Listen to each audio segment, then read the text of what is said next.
Hey, salut à tous! Vous savez ce qu'on va faire aujourd'hui? T'habiller? Hey, salut à tous! Vous savez ce qu'on va faire aujourd'hui? Mais t'es qui, toi? Bah, je suis toi, en plus classe. Hey, salut à tous! Vous savez ce qu'on va faire aujourd'hui? Non mais ils peuvent pas t'entendre. C'est une vidéo. Joe, aujourd'hui on fait un cheesecake. Et donc, pour cette recette, nous aurons besoin des ingrédients suivants. 400 g de fromage frais mélangé à du miel. 100 g de fromage frais. Évidemment, le fromage frais, il est nature. Hein, n'allez pas foutre du ail et fines herbes là-bas dedans, ça va clairement pas le faire. 100 g de sucre, 70 g de beurre, un peu extrait de vanille, 2 œufs. Oui, il y en a 4, on va en prendre que la moitié. Et évidemment, l'ingrédient qui va nous permettre de faire la base de notre cheesecake, 150 g de biscuits à la cuillère. C'est pas plutôt des spéculoos? Oui, non, alors oui, évidemment, c'est des spéculoos. Sauf que, en fait, dans la dernière vidéo, à un moment donné, j'ai interverti biscuit cuillère et spéculoos, donc je me dis, si cette vidéo, je dis biscuit cuillère à la place de spéculoos, ça annule le truc. C'est pas con, hein? Si, c'est complètement con. Pour accompagner ce cheesecake, nous ferons un coulis de caramel au beurre salé. Pour ce faire, vous aurez besoin donc d'une cuillère rase de fleur de sel, 12 centilitres de crème entière, 60 g de sucre, 20 g de sucre roux. Alors moi, vu que je suis une pive, c'est du sucre condit, mais je me dis que ça fera affaire. Et vous aurez besoin de 40 g de beurre. Voilà, donc première étape de cette recette, nous allons commencer par faire préchauffer notre four à 180 degrés en chaleur tournante. Attention, les mains ici, les mains là. C'est parti. Après cette étape extrêmement compliquée, il va être temps de réduire en poussière nos spéculoos. Oh bah alors pour ça, moi je peux t'aider. C'est donc très simple. Vous prenez un bol, vous prenez votre spéculoos et vous allez délicatement le séparer en plusieurs morceaux, comme ceci.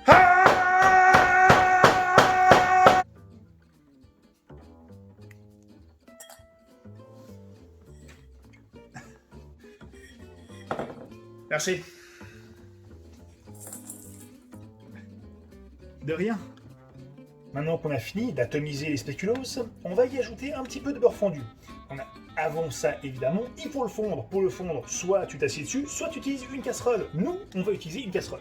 Sous l'effet de la chaleur, notre beurre est effectivement fondu. Nous allons désormais pouvoir l'incorporer délicatement dans notre émincé de spéculoos et remuer le tout au moyen d'une maryse. Si tu sais pas ce que c'est une maryse, c'est ça.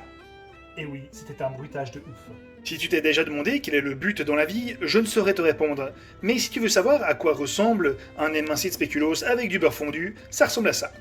Bon, étape suivante, tu prends ton terreau et tu vas le mettre dans le moule, comme ça. Voilà, on a fini de tapisser le fond, j'ai clairement pas eu assez pour tapisser les bords, donc bonne chance à toi. Et donc maintenant, c'est parti pour 5 minutes au four. On va donc profiter de ces 5 minutes pour préparer le mélange du cheesecake. Pour ceci, très simple, tu prends un bol, et tu vas mélanger tout le reste des ingrédients, c'est-à-dire les 400 g de fromage frais avec du miel, les 100 g de fromage frais normal, 2 œufs, 1, 2 et 3-4 gouttes d'extrait de vanille. Et ensuite, tu remues vigoureusement.